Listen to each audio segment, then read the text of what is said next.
Hey, how's it going? Nat here. Let's see what's making news. Electric car company Tesla has been at the centre of protests around the world recently. Josh found out what's going on.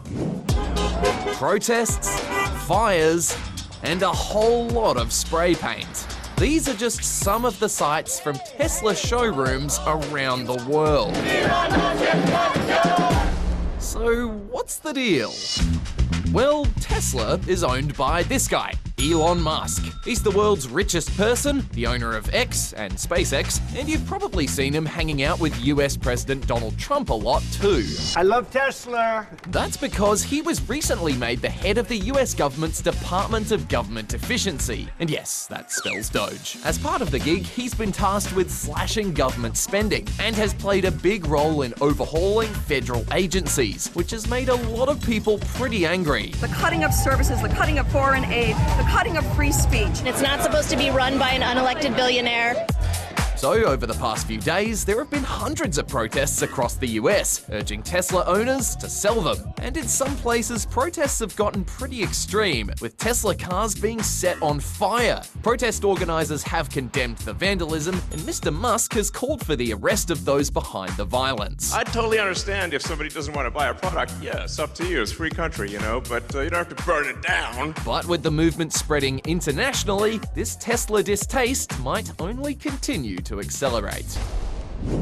Iceland's volcanoes are at it again. A 500-metre crack in the earth started spewing lava overnight, just hours after authorities evacuated the nearby town of Grindavik. It's the 11th eruption this area has seen since 2021, and the second time the town has been evacuated since January last year. Luckily, nobody has been hurt, but authorities aren't sure how long it will last, and reckon the danger isn't over for the town. There's a risk that this can actually progress into some of the developments in Grindavik.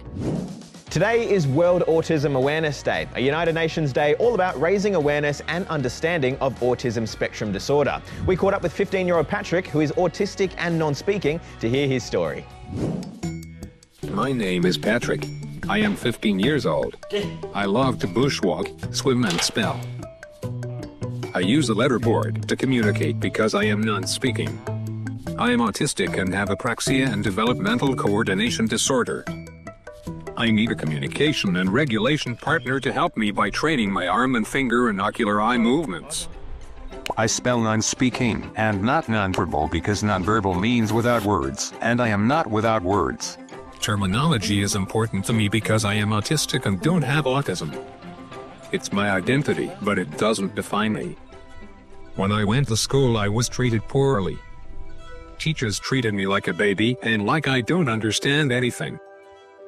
I want autistic non-speakers to have opportunities.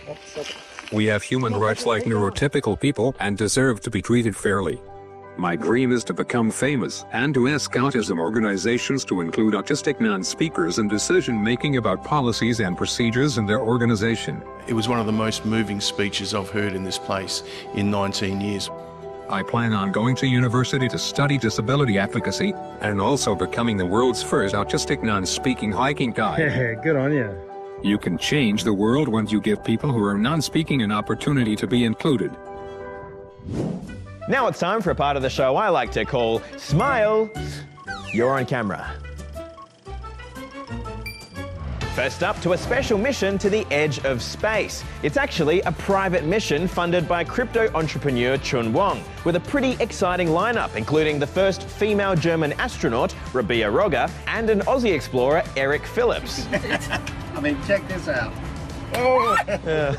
He seems like he's having fun. The mission is a world first, orbiting from pole to pole, where they'll carry out 22 experiments on how spaceflight and microgravity affects the human body. Now it's time to meet a new baby pygmy hippo. Yeah, you remember Moodeng, right? Yeah, you guys love this sort of thing. It's a cute, slimy, smaller than expected hippopotamus. Yeah, just look at the kids. Kids love it. It's a gorgeous creature. They've named this one Poppy, and Poppy was actually born a few months back, but because the US is only just coming out of winter, Poppy's only just getting out into the water. Welcome to the world, Poppy. And finally, to a tech company that wants to know how you're feeling. But instead of asking you, it uses a complex system of cameras linked to an AI algorithm. All of these little dots you see here are all the people sitting over there. And so we can actually measure hundreds and even thousands of people at a time. Its creators say the end goal is to help computer systems become more emotionally intelligent. Well, that's all from us today. We'll see you tomorrow. Bye for now.